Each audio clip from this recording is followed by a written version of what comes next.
গ্রাম বাংলার অবহেলিত ফল তেলাকুচা।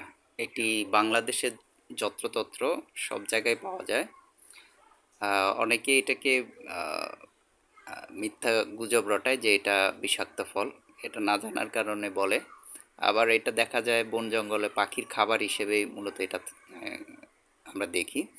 কিন্তু এটি যে মানুষের জন্য অত্যন্ত ভেষজ উপাদানে সমৃদ্ধ একটা ফল, এটা অনেকেই জানে না। তো আমি খেয়ে দেখাচ্ছি।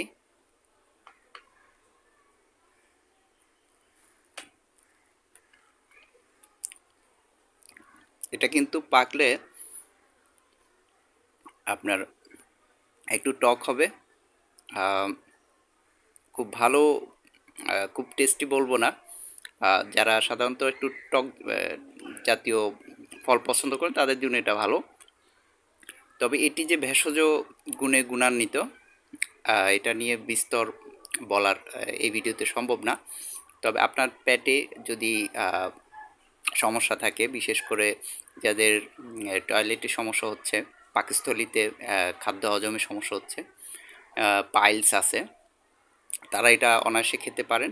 আর যাদের ডায়াবেটিস জনিত সমস্যা আছে তারা এটার পাতাকে সিদ্ধ করে বা এটাকে পাতা ব্লেন্ড করে জুস করে খেতে পারেন।